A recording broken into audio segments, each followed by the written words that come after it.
Hi there, I'm Tom Field. I'm Senior Vice President of Editorial with Information Security Media Group. I am delighted to welcome you to our panel today. The topic is Achieving Digital Operational Resilience, how modern DevOps platforms enable DORA and NIS2 compliance. We have got a terrific panel here. Matt Shillestrom is going to be your moderator. He's Director of Product Marketing with Harness, and he is harnessing Hardeep Bath, Field CTO with Harness, Griffin Nordine, Senior Security Analyst with Harness, and Gobind Gadaroya, Client Solutions Director with GFT Group. Now, before I turn this over to the panel, a little bit of background. Staying secure in today's fast-paced digital world is a challenge. Businesses are moving rapidly, competition is fierce, and developers are overwhelmed with manual toil. Meanwhile, organizations do need to keep up with ever-changing rules and fend off sophisticated cyber threats.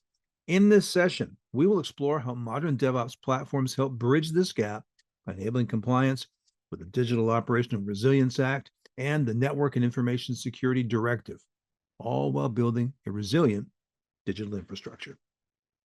A bit about my organization. Information Security Media Group is a global education and intelligence firm. We're based in the U.S., in Princeton, New Jersey, and you may know us by any number of our 37 media properties. These include Bank Info Security, Gov Info Security, and Data Breach Today. In all, we serve an audience of over 1.3 million security and technology leaders globally, and we give them a daily diet of news, analysis, research, events, and educational programs just like this one. Housekeeping, of course. One, if you have any questions for our panelists, yes, you can submit them anytime via the chat window on your screen. We may not get to every question. If that's the case, any questions we don't answer today, we'll get a response back to you via email. Should you encounter technical issues while viewing today's webinar, take down the email address you see on your screen. If you write to webinars@ismg.io, we have got support staff standing by to help. And a reminder that today's webinar is copyrighted material meant for today's session and individual study purposes only. If you would like to use any of the information presented today, or if you're looking for customized training materials, please contact us. Thrilled to introduce our sponsor, Harness. Harness is the leading end-to-end platform for complete software delivery. It provides a simple, safe, and secure way for engineering and DevOps teams to release applications into production. Harness uses AI and machine learning to monitor the quality of deployments and automatically roll back failed ones, saving time and reducing the need for custom scripting and manual oversight, giving engineers their nights and weekends back. Harness customers accelerate deployments by up to 75%, reduce infrastructure costs by up to 60%, and decrease lead time for changes by up to 90%. Harness is based in San Francisco. If you want to learn more, visit harness.io. Again, Matt Shillestrom, Director of Product Marketing at Harness, is going to be our moderator, and he is joined by the following panelists: Hardeep Bath, Field CTO with Harness, Griffin Nordine, Senior Security Analyst with Harness, and Gobind Gadaroya, Client Solutions Director with the GFT Group. And with that, let me turn you over to the panel hosted by Matt. Conversation is all yours. Thanks, Tom. Appreciate it. So let's talk about the agenda and the plan today. So I'm going to go through why this matters, understanding, DORA, NIS2, challenges the organization face, and then the primary part of today, we're going to just have a panel discussion. All right, so why does this really matter, right? So why are you here, right? You're here because you're seeing digital threats are evolving, right? Like if there's cybersecurity incidents and you have to maintain your business operations, that's challenging today. And the questions and discussions we're going to have today are going to focus on a lot of this as well. These new compliance measures with regulations and directives, DORA and NIS2, they're imposing new operational mandates that are already in place or that you're going to have to put in place. And things will change, right? So you have to always think about how you have to innovate with these regulations and directives. And we're also going to talk about just how DevOps platforms help meet these demands in general, whether you're building your own or using a vendor. These conversations today will help guide you through that as well. And just to level set, the groundwork here, because there's people here attending the webinar that, already know about this, they're experts, but some new people too. But the key objectives of DORA, this regulation is, enhancing the information and communication technologies of risk management. So, ensuring these financial entities can manage, right, when there's risks, right? So again, like if a cybersecurity incident happens, like how do you respond to that while maintaining business operations? Also, like strengthening third-party oversights. Like we use so many third parties today, like it's hard to even know like what you're using, and those third parties use other parties, right? So it's just this one big happy family and party of things, right? But it's challenging, right? Also, just standardizing requirements across the EU and just ensuring operational resilience, right? So DORA focuses on all of these, but we're also highlighting, um, you know, the NIS2 directive as well. And it's very relatable, right? But this is more, for other entities like, the power industry and energy. I used to work at a nuclear power plant for 13 years in the United States, of course. But, this is interesting to me too, because we're not trying to just be compliant. We're trying to be intelligent with these things just so we can go beyond the checkbox of meeting these requirements. But again, this is also improving cyber resilience, enhancing the cross-border collaboration, harmonizing all these requirements, right? Because it gets complicated. And then just again, this is about expanding scope from the first directive to the second one that was introduced as well. Awesome. And then, this is real, right? We'll hear some stories today for sure. But organizations have challenges all over the world globally, right? There's a couple on here specific, to the banking and finance that you see. But we as developers, managers, CISOs, CIOs have so many things, that we have to defend against. So today's panel discussion here, right? We're going to focus on a couple of things here. We might, go off topic, but we'll focus on, the compliance landscape, challenges and solutions, DevOps as a compliance enabler, and, the future of digital resilience. So with that, I'm going to stop sharing my screen so that we can see our faces and have a conversation today. It's great again to be here with my coworkers and friends. But yeah, let's get started here. So the first question I have for this panel, right, is how have DORA and NIS2 changed the way organizations think about digital resilience? And my coworker Griffin gets this question a lot from our prospects and customers, and curious what he has to say, and we'll sprinkle in some other goodness from Hardeep and Govind too. Yeah, Go thanks, ahead, Matt. Griffin. DORA and NIS2 have, kind of started a big fundamental change here into, reactive, responding to incidents to now proactive end-to-end digital operational resiliency. And, that really kind of expands things, specifically for DORA on the financial institutions, but NIS2 providing a broader range of sectors as well. But, allowing folks to have, stricter governance and accountability and focused, standardized resilience testing across the board, whether from threat-led penetration testings to annual disaster recovery testing and business continuity planning, moving forth with like red team exercise as well. And, it's really kind of put the emphasis on the company to continually respond and be proactive with a lot of this resilience testing here. So exciting trends here, and excited to see what happens in the future. Yeah. Yeah, I love that, Griffin. It is exciting, right? Like that's why we have a job here and work, right? I mean, it's to provide improvements, enhancements, making people's lives more efficient, as they're developing software. So that's great. Yeah, Hardeep, any comments on that as, you've seen, these change the way organizations think about digital resilience?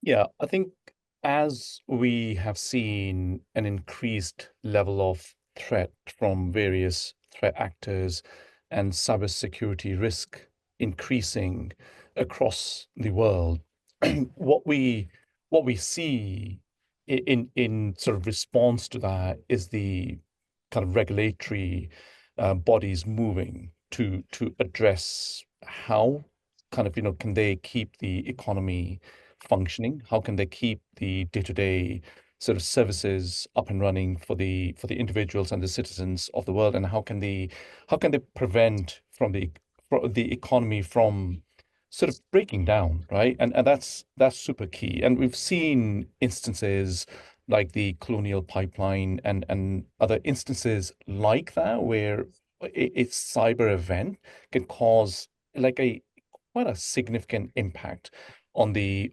resilience of the organization. And if that's not done properly, and if that resilience sort of hasn't been thought through, we see the impact, right? And that's daily in our lives, and that's happening more and more, and it's not going to kind of decrease because the threat actors are becoming more intelligent. The threats are ever present. So as a result of that, we are seeing the increased regulatory pressures being applied to various organizations, and the financial organizations have like larger shoulders, and they have higher responsibilities to meet to ensure the payment systems are kept up to date, in sort of response to a cyber threat. The payments don't stop. People can still pay for goods, they can still pay for their mortgage, and they can still buy petrol at the petrol station. And that's kind of critical for the economy to keep functioning in an orderly manner. So as a result of that, what we are seeing is regulatory drivers coming in, whether it's DORA by the EU regulators or a similar sort of regulatory drivers have been in place by the PRA and the Hong Kong Monetary Authority and the Federal Reserve in the US. And the sort of pressures of regulatory requirements are only going to go one way, and it's only going to increase. So where previously the resilience tests used to be like an annual failover, a DR test, and it used to be like a very coordinated activity, what we are going to see is that just isn't going to be sufficient. And as a result of increased regulatory pressures, what the organizations need to do is they need to be proactive, right? And that's what we are seeing. And as a result of that, we are seeing the outcome of that into different sort of technologies and enablers. How can we and how can different vendors and technologies can help organizations meet their regulatory commitments? And we're going to see more and more of that. Yeah, no, I love that. It was like 10 years ago, I would have to sit on a 7:30 a.m. phone call every day with my technical operations center, and we would just like listen for changes that were happening and then write them down and talk about, do we need a new DR test? Because we only did DR tests once a year. And just to kind of check a box, but we would always like start adding up all these changes to be like, is the scale tipping that we need to do another DR test or not? And now, like 10 years later, like things change so fast, so much all the time. It's crazy just to think about. And Gobin, this we're just on the first question of fun here, but you're as a consultant, right? Like you're working with a lot of companies, so like how have you seen the way organizations like are thinking, differently about this digital resilience now?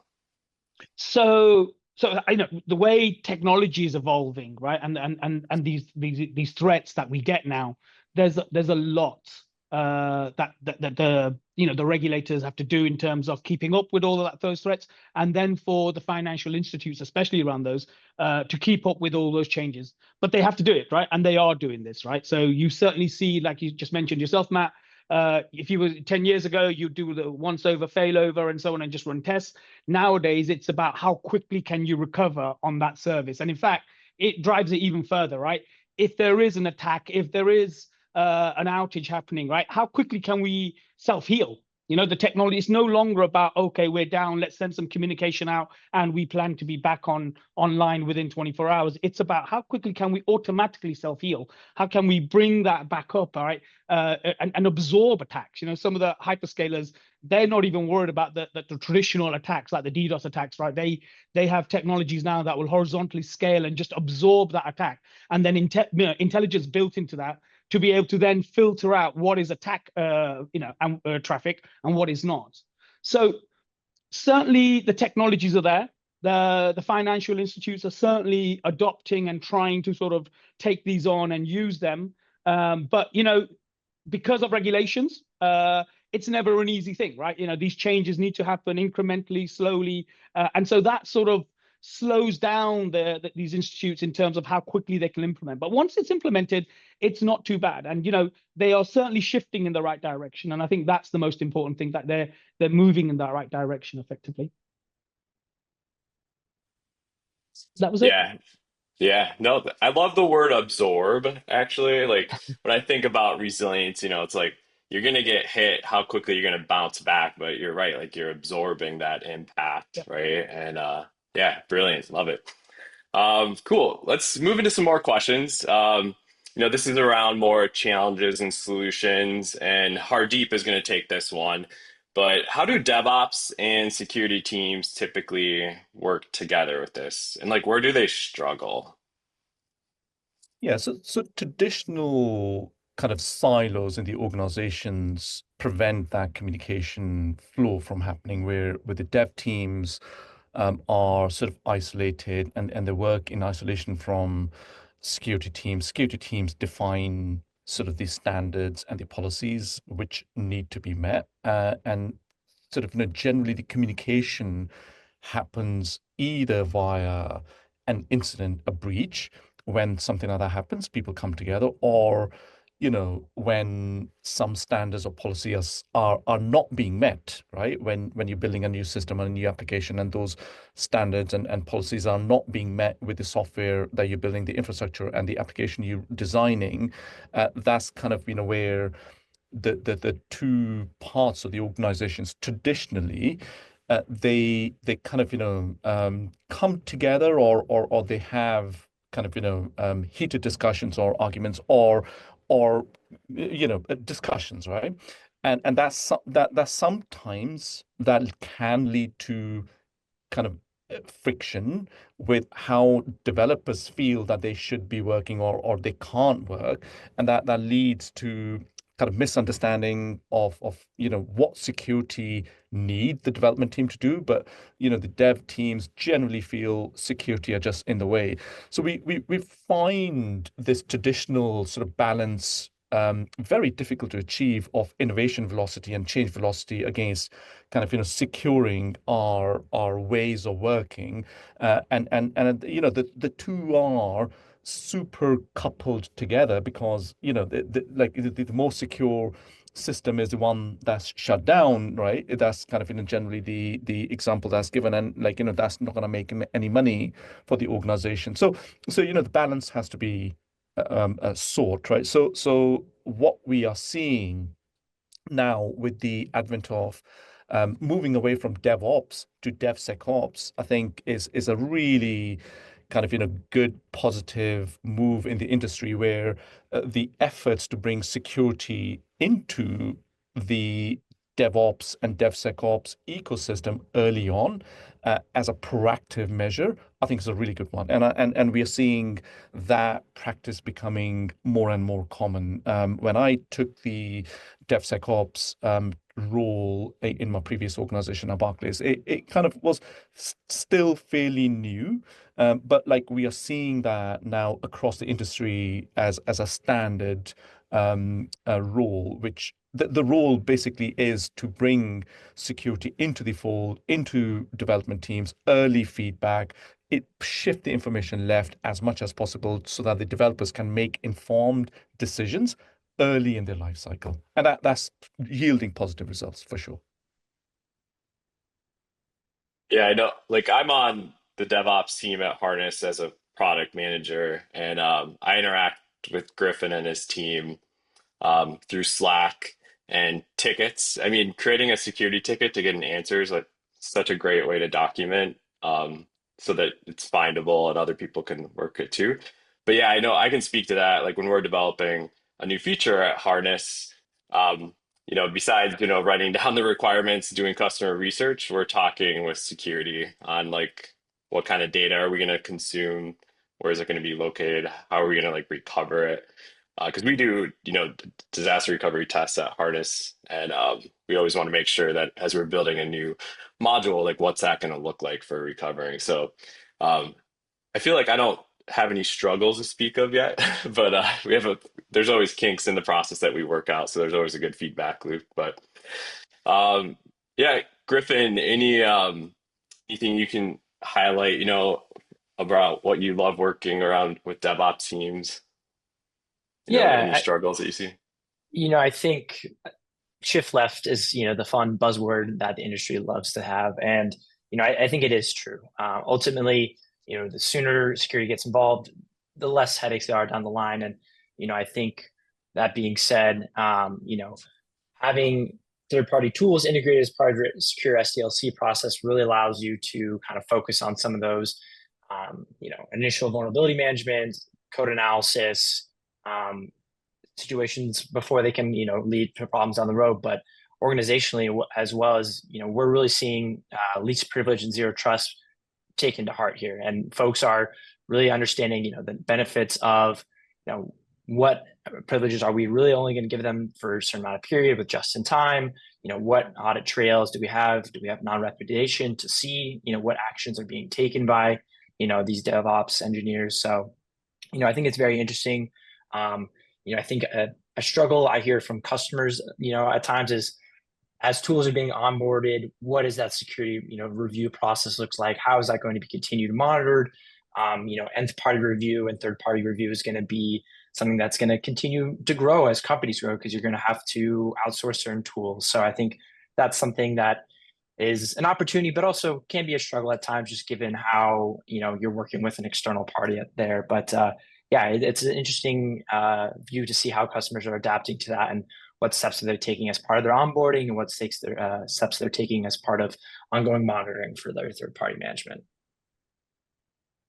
Yeah, that's great. I think of like Griffin's security team at Harness as like personal trainers for our product, because even when you just mentioned nth party, like I'm always thinking third party is good, but he's always pushing us to be like, no, let's think about more and how can we protect that. So love it. I have a great question that I'm going to ask Hardeep and Govind, just because they have so much experience with this and everything. But can you share an example of an organization successfully integrating these resilience practices into their DevOps workflows? And I can start with Hardeep, and then we can move to Govind after that. And you're on mute. So a couple of the customers that we are working closely with here in the UK, and some in the US as well, I can't name them, but kind of they are adopting the chaos engineering capabilities that Harness has into their SDLC, to again shift left that security resilience testing, and sort of be proactive in the way they approach resilience testing. And that's a recent phenomena. I kind of read the Netflix chaos engineering blog kind of a decade ago, and I was blown away by it. I was so excited that, hey, we've got to do this. This is obvious. This is so good to build that muscle memory, test the muscle on a regular basis. And if you do this on a regular basis, your chances of being able to recover from a cyber incident or any kind of incident significantly increase, right? As opposed to not doing it. So it's kind of natural that as organizations mature their DevOps practices, they're building infrastructure, using infrastructure as code. They are adding automated tests in the pipelines, in the CI/CD practices. They start to then enforce some sort of resilience testing using some sort of chaos engineering experiments, and that should increase over time, and that should shift right over time as much as possible, because ideally you kind of want to get to the North Star of Netflix, right? I know the banking organizations and financial institutions find it really difficult to envision that happening, but like that should be our North Star, our aspiration to run these tests in production. But you got to start somewhere, right? So you start there, somewhere near production, and as long as you can start to build some sort of automated resiliency scores, you can then start to kind of benchmark that and then enable the organization to meet certain benchmarks as they kind of shift to these practices more and more as these CI/CD practices and DevOps practices mature. And that's like super positive, right? Super positive. And that's kind of, that's happening in a couple of our customers that we are working closely with, and they are our chaos engineering customers. They are implementing this. They are early in their journey. Some are a little bit further along than the others, but that's like we are seeing more and more of that happening now. So that's positive.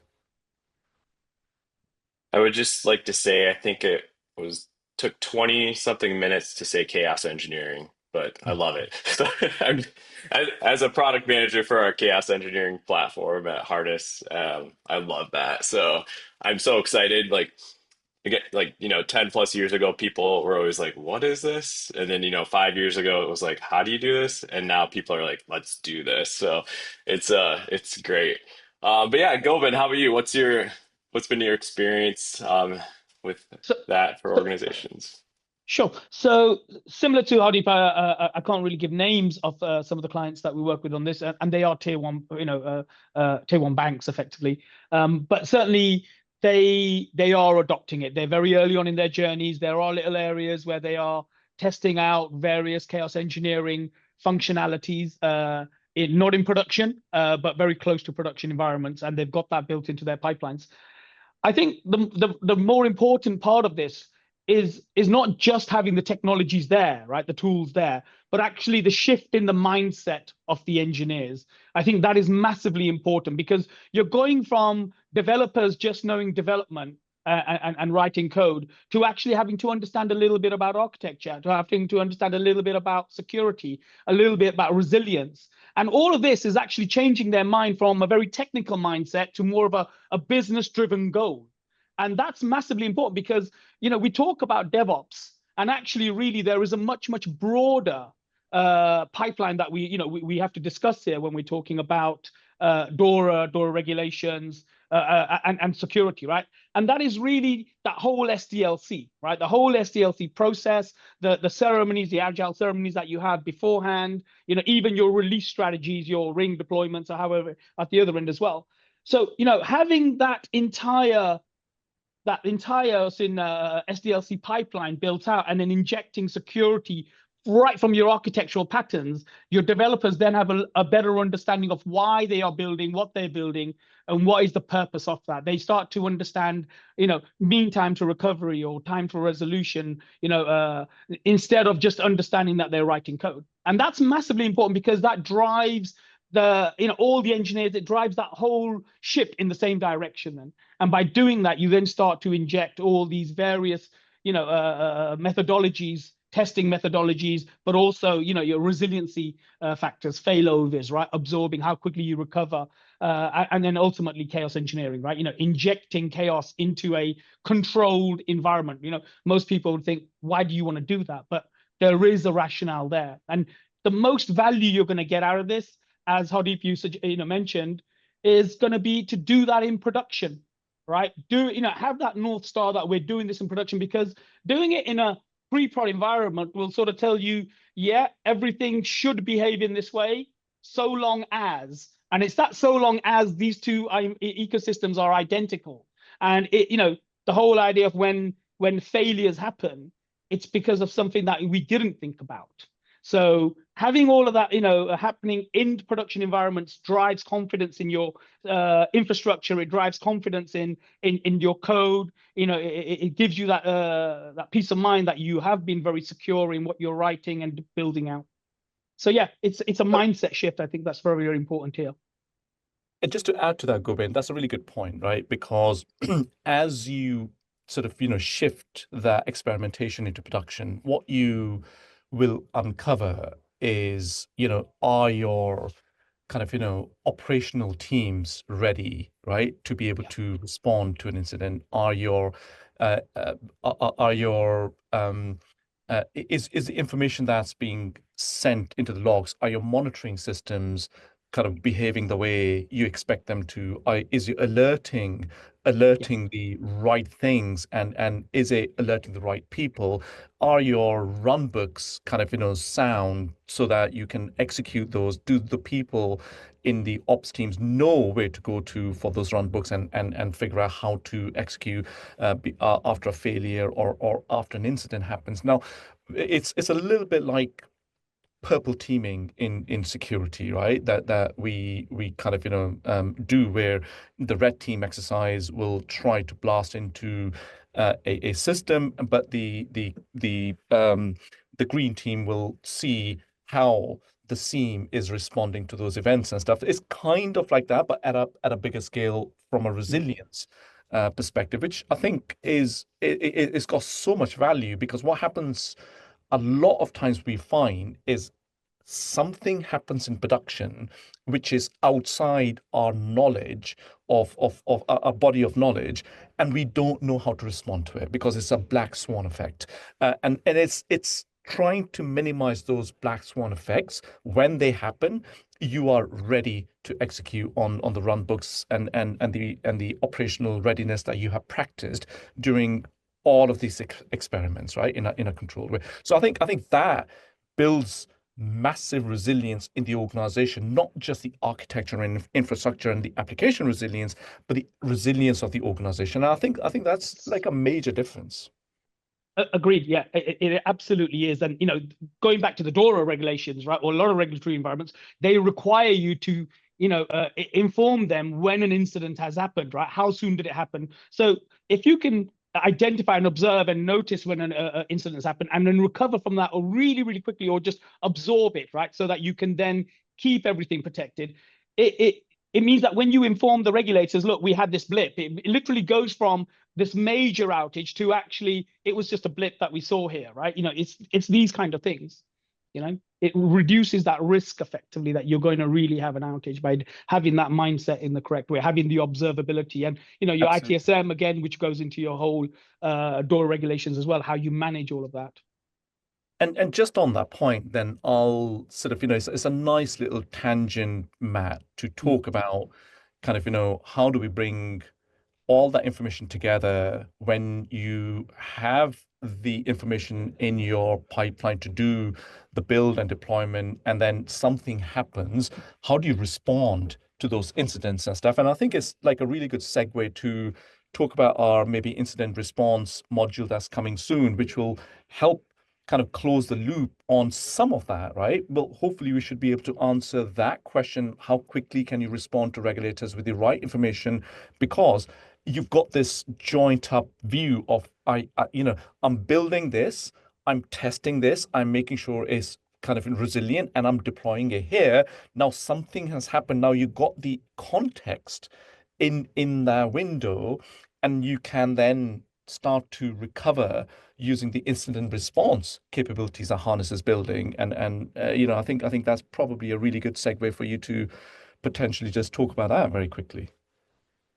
Yeah, I've always, when I first started doing chaos engineering, it was about, injecting faults into your system and seeing what happens. But the new spin with incident response that I'm loving, right, is that we can proactively create this incident, right, in a safe, controlled way, and show how we can mitigate it, recover from it, monitor it, right?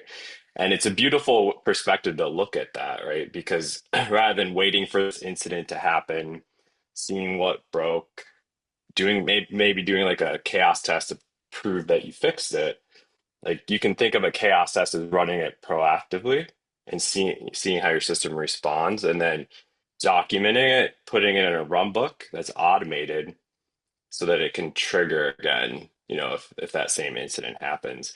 And it's this, beautiful story of just like constant feedback, right? That feedback cycle of everything. And like minutes ago, right, Hardy and Gobind were asking all these questions, right? Like, are you compliant, or do you have observability, or like, how long did it take to respond? And these are all questions that the government or whoever is going to ask you when something happens, right? You're going to get a nice letter that asks all these questions. And wouldn't it be nice if you could, that it didn't happen, but if it does happen, you could like print out a report that says, yeah, we do this, weekly in tests, right? And one of the banking customers that I work with, my team works with, right? They do DR testing, basically every month kind of a thing. But it took a ton of time and work to do that, right?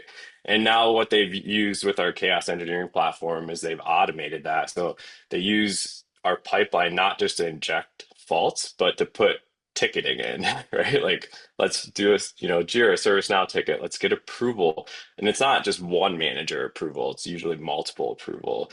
And then let's run it, measure the resilience posture, take the results and make, an audit trail. And that's all in this end-to-end test that they can run to orchestrate.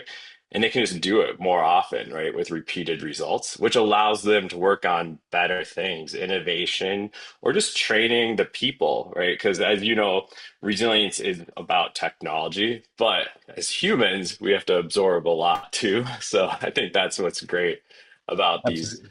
DevOps platforms, enabling us to also just focus on the human side of things. Yeah, Right. I think That's I good. just wanted to jump in here. Like, Yeah. I think with the addition of DORA NS2 is that, for lack of a better term, there's going to be more impact on an incident. If you're not prepared for it, not only, I'm sure you have SLOs with customers, and if you don't meet that, credits will be given. That's been a thing, but there's going to be more regulatory fines potentially impacting you as well if you're not capable of handling an incident there. So I think, just really behooves, a company to make sure that incident response is kind of a priority along with their digital resiliency. So I think it's just nobody wants to have another regulatory body bringing down financial pain on them, but I think that's just in order to up level the entire industry across the board to make sure that they're keeping themselves safe but their customers data and information safe. So yeah, it's interesting shift here as we see how incident response can really shift a lot of things and allow folks to have real time monitoring and automation, kick off some of those run books and get folks, have those muscles trained and not feel like they're only stretching them once or twice a year. Yeah. Yeah. That's where I really see, the DevOps as that compliance enabler. And Griffin, you already answered some of this too, but from your job role and experience, at Harness and prior, right? Like, how do you see these DevOps platforms simplifying compliance and security enforcement? Yeah, I think templatization, standardization, and consolidation are all major aspects of a good DevOps platform there. If whether it's having infrastructure as code that you have predefined baselines through those templates, and, Terraform or CloudFormation, right? It allows less potential for a human error to come in or, unresolved or tested security vulnerabilities. Having policy as a code has been really beneficial, whether that's through like an open policy agent, right? Or actually Code Sentinel, for example, right? To see these policies like programmatically enforced, that goes to all deployments. It really allows, some consolidation across the board and, remove some of that human error. And like I mentioned before with access control and rule-based access, like RBAC, for example, is having a system platform is that you're able to kind of get things as granular as you want, right? You no longer have to have it at like, maybe an account level, right? You can have it at a specific org level or an environment level or a group level here as you kind of scale back access for, those need to know actions and need to form actions there. So it really allows them to kind of keep things focused and, whether it's automated logging for, Steam collection or compliance reporting down the line.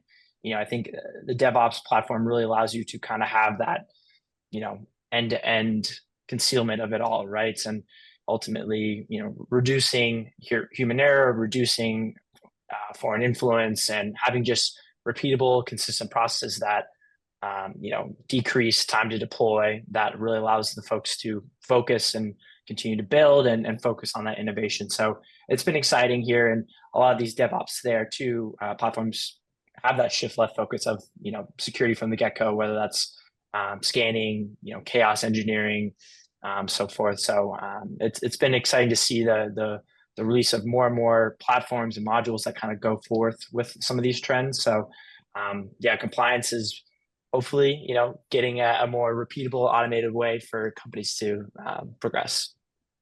And just to that point, right, just how do we build that chain of custody, that secure chain of custody, and how do we meet that regulatory requirement to say we can absolutely prove this is what was asked for, this is what we built, and there's no tampering in between, which is kind of, the point you're making, Griffin, right? So yeah, super, super awesome. Yeah. Yeah. As I think about a couple more questions here, because I'm learning a lot as we go as well, which is great. But let's think about, third party risk, right? And like the nth party risk too, because as I was mentioned before, Griffin's been our personal trainer here at Harness, helping us with that. But yeah, Hardeep, Griffin, what are your thoughts on, the third party risk and like ultimately like that nth party risk? If you want to go first, Hardeep, you can. Yeah, no, sure. So this is kind of really interesting, and it's like really evolving fast, this space, right? So you've got the kind of the software third party risk, which can be mitigated using techniques like generating SBOMs, these software bill of materials, and the like. And you can then isolate sort of what vulnerable third-party software and the libraries that you're bringing into your ecosystem, and that can be mitigated using some of those techniques, right? And that area is fairly mature, and we've got an offering for that to help you achieve those outcomes. That's great. Where I think there is still a gap, and there isn't really kind of a ready-made solution that I can see, is where when you start to depend on the exact same third parties as a collective, right? And I'll give you an example where if Barclays decide to outsource, or not outsource, to move all of their payment systems into Amazon in the UK, right? And they'll use two data centers, Dublin and London, and from their perspective, they've achieved the resilience, right? And which is brilliant, and that's that happens. HSBC do the same to their payment system. They move that to Amazon, Dublin, and London. NatWest do the same to their payment systems. You can just see what's happening here without knowledge of to each other. In their own mind, they are resilient, but it only takes one black swan effect to bring the whole UK economy down, because now you've got a concentrated risk. Now, how do we deal with concentrated risk on kind of the cloud providers and single points of failures in suppliers and all of that kind of stuff? So like the PRA takes care of some of that for us in the UK, where before moving any important business services to the cloud, you kind of got to give notice to the PRA, and if the PRA suddenly sees the same request from every single bank, they'll kind of put a stop to that. It's like, oh well, hold on a second, like concentration risk. No, you can't do that, or build something else into the resilience by having something on-prem or having in a separate cloud provider. And that, look, and that's a really important role the PRA is doing, and it's really, really valuable to catch events like that. And I think that's kind of an area where I see some stuff happening in the near future, which will give us that visibility into the nth party risk, where collective kind of financial ecosystem could have a dependency like the CrowdStrike type event, right? Where you have a single point of failure with everybody running on the same software, which kind of can bring a lot of the ecosystem down. And that's I think we are not that mature yet in that space, and I think that's where we are going to see some movement. Yeah, no, great points here, Hardeep. I think a side aspect of that for me is, as you work with a lot of these, large cloud providers or large, similar support infrastructure, is that, not only will, be, the client's responsibility to review them, but understand who's supporting them. What's the processes do they have there, and is there inherent risk associated with them? Is there vetted vendors that they're leveraging there? And I think if a major vendor for you goes down, and you realize that, hey, they uploaded or onboarded a new vendor that was not necessarily proven or not necessarily tested in a meaningful way, and that caused downtime on your end, like, you can't necessarily shift that blame down from your customers. You're going to have to own that. So, I think it's going to be an interesting trend to see how folks are adapting. Right now, it's still early. There's no, like I said, one fit solution. I think it's going to be humans, taking in that initiative and learning to apply that risk-based focus here across the board. But yeah, I think it's just like anything, continuing to analyze your infrastructure and the vendors that you manage, and how they can all eventually come downstream to you in order to make sure that you are resilient and operational. I'd just like to add on to that, right? That it's really important for our customers to actually challenge the cloud providers with this, right? To actually ask them about the resiliency of their infrastructure. And that's not just about the infrastructure that's been architected, right? In terms of, them using some of their compute or anything like this, but actually their SaaS services, because what they'll find is in some scenarios, their control planes of their SaaS services may be resilient to a very high degree. However, the backend services that are supporting that, that control plane is servicing out, they may not be. And it's really important to be asking these questions and understanding these nuances with the cloud providers, and not just taking what they say as gospel, right? And this is really important that a lot of the financial institutes do this so that they have a real good coverage in terms of their, the resiliency that they're building out and architecting. Yeah, that's great. Let's I have one final question that we can kind of move into and speak about. Who's your favorite football team? Just kidding. Maybe another webinar here. But so what do you think the future looks like, especially with Gen AI coming into the picture around this? Yeah, Govind, do you want to take first stab at that? Sure. So, I mean, this is a real exciting space, right? This is an ever-evolving, high-speed, high-cadence evolving area right now. There's lots of new frameworks, lots of new solutions, a lot of great ideas, and it's generating so much innovation. It's really, really exciting. However, while this is happening, we can't lose track of the basic principles. It's massively important that we've got to do our basic stuff correctly and robustly to be able to build on that. Because if we don't do that, we run a high risk of feeding sensitive information, data, customer data into these large language models and exfiltrating that out. And which this is the kind of stuff we don't want to do. We want to be putting real good security practices around our models, ensuring that that the models we're feeding are not trained or not training up an external model that is accessible by other or external customers. So I think, firstly, that's really, really important that we have to do that. And that the regulations in this space are still evolving as well. So it's a very interesting space, because normally you would expect a high level of regulations in this, but actually, for certain countries to be catching up, they're actually starting to cut regulations, and that's not always a good thing. We can't afford not to do anything. We have to do something. That's massively important. So it's really important to sort of see how this space evolves, understanding what are best practices, applying a certain level of common sense, and just sort of treading a little bit carefully as we generate and innovate, should I say, in this space really, really rapidly.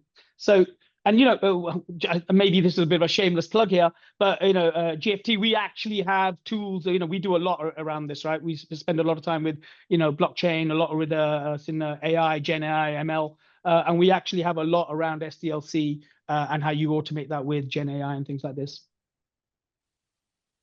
And What I love about working with like a GFT type consulting company and a partner is they experience all of this stuff across multiple organizations so they can bring that learning back for speed, right, and efficiency. But Griffin, what are your thoughts, on the future of what this looks like, especially around Gen AI?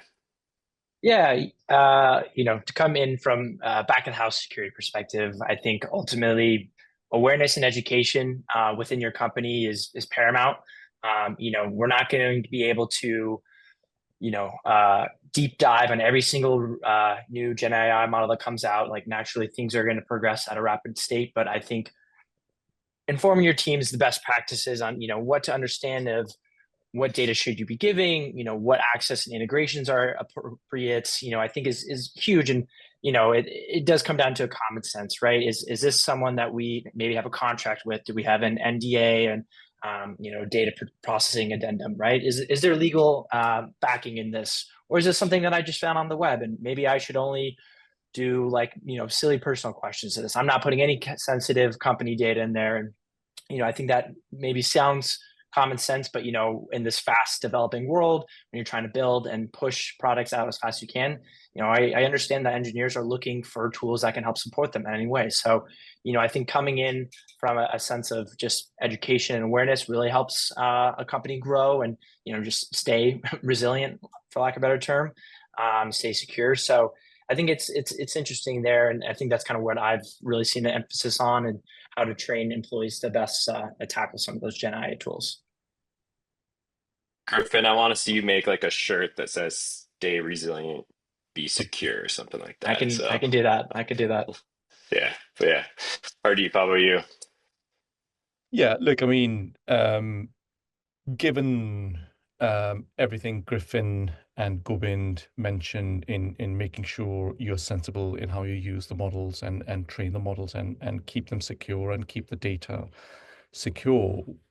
Beyond that, kind of where I see this is evolving is in a really exciting place, right? Where and if you just take kind of the Harness platform as an example, and I don't want to just keep it to the Harness platform, but let's just take that as an example of what the future is going to look like for people using our platform, where you can start the journey with the developer kind of doing what he loves or she loves, is writing code, right? And they kind of, and if you take a chef and they kind of love cooking, but the overhead of cleaning and the chopping and the prepping and stuff, kind of, you want to take that away, because that's the low value work that nobody wants to do. Like, and the same with the development teams, where you kind of, if you're helping them write automated tests, the documentation, and kind of doing n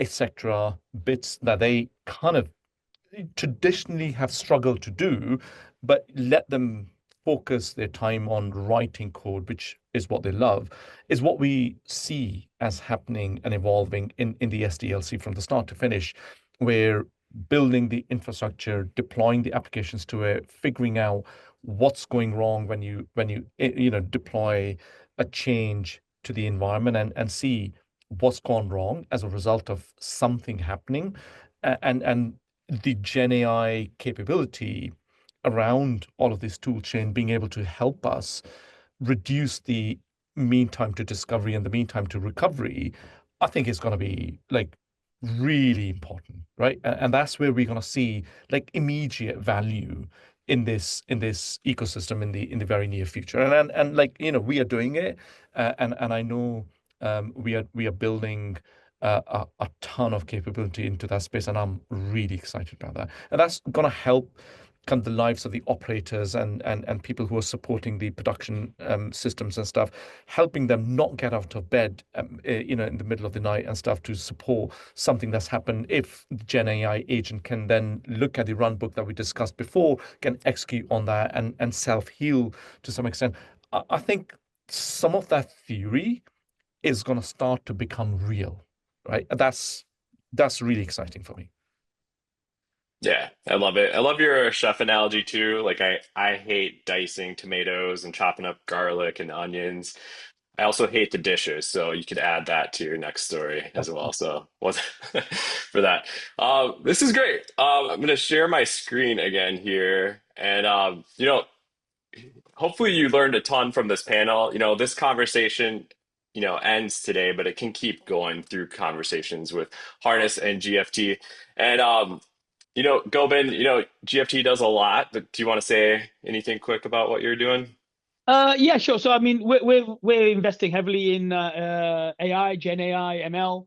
We're doing a whole load around in building out SDLC and automating SDLC pipelines with AI injected in various stages right through that.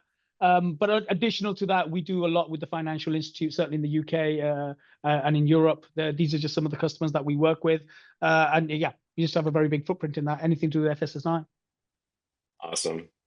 And I've been at Harness now for 3 years, but we've been around since about 2017. We're a Gartner leader for MQ for DevOps platforms, which has been great. We've been helping 900 plus customers deliver software safely and securely and reliably for a while now. And we always like to kind of pride ourselves on saying, we have 23 plus million pipeline executions annually across what we're doing for all of our customers. This is, our platform is modular, so you can use one or more. There's a better together story as well. But, we talked a little bit about chaos engineering today, our security bill of material module. But we have the best in breed modules as well as the best platform. And what all that turns into is this end-to-end pipeline, right? There's a lot here because there's a lot to do for your developer jobs, right? But we can, embed our CI/CD and governance. We have open policy agent, which can, have a policy around all the governance that you need to do. You can embed chaos tests in your pipeline, as well as like database governance with schema changes and policies. So you have this end-to-end story for what you need to do to be compliant and resilient and secure. I also would like to advertise a white paper here that Griffin actually wrote. So if you scan this QR code, you can learn more about, harnessing digital resilience and what we all talked about.